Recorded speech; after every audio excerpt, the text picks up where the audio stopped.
Hi friends, ನಾವು ಇಷ್ಟು ಚಂದ ರೆಡಿ ಆಗಿ ನಾನು ನಮ್ಮ ಮಮ್ಮಿ ನಮ್ಮ ಅಪ್ಪಾಜಿ ಕರ್ಕೊಂಡು ಕಾಮಣ್ಣ ನೋಡಕ್ಕೆ ಹೊಂಟೇವಿ. ಇದು ಭಾಳ ಅಂದ್ರೆ ಭಾಳ ಸ್ಪೆಷಲ್ ಕಾಮಣ್ಣ ರೀ. ಅದು ಈ ಕಾಮಣ್ಣ ನೋಡಕ್ಕೆ ಎಲ್ಲೆಲ್ಲರೂ ಬರ್ತಾರೆ. ನಮ್ಮ ಉತ್ತರ ಕರ್ನಾಟಕ ಗದಗ ಒಳಗೆ ಐತ್ರಿ ಕಾಮಣ್ಣ. ಈ ಕಾಮಣ್ಣಂದು ವಿಶೇಷತೆ ಏನು ಹೇಳ್ಬೇಕಪ್ಪ ಅಂತಂದ್ರೆ ಬಂಗಾರನ ಹಾಕ್ತಾರೆ. ಅದಕ್ಕೆ ಬಂಗಾರ ಅಂದ್ರೆ ನಮ್ಮ ಕಡೆ ಇರೋದು ಬಂಗಾರ ತೊಗೊಂಡು ಹಾಕಿದ್ರೆ ಮುಂದಿನ ವರ್ಷ ಅನ್ನೋತ್ಲೆ ಡಬಲ್ ಆಕೈತೆ ಅಂತ್ರಿ. ಇಲ್ಲಿ ಇರೋದು ನಂಬಿಕೆ.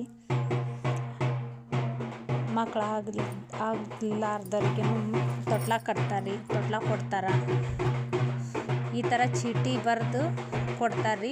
ನಿಮ್ಮದು ಬಂಗಾರ ನಿಮ್ಗೆ ಕೊಡ್ತಾರೆ ಅನ್ನೋದು ನಂಬಿಕೆ ಐತೆ ಅಲ್ಲಿ ಜನಕ್ಕೆ. ಈ ಕಾಮಣ್ಣನ ವಿಶೇಷತೆ ತುಂಬ ಹೇಳ್ತಾರೆ. ನಾನು ದರ್ಶನ ಮಾಡ್ಕೊಂಡು ಬಂದೀನಿ, ನೀವು ದರ್ಶನ ಮಾಡ್ಕೊಂಡು ಬರ್ರಿ ಕಾಮಣ್ಣನ. ಈ ಮಿನಿ ಬ್ಲಾಗ್ ಇಷ್ಟ ಆದ್ರೆ ಲೈಕ್ ಮಾಡಿ, ಸಬ್ಸ್ಕ್ರೈಬ್ ಮಾಡಿ. ಟಾಟಾ, ಬಾಯ್ ಬಾಯ್.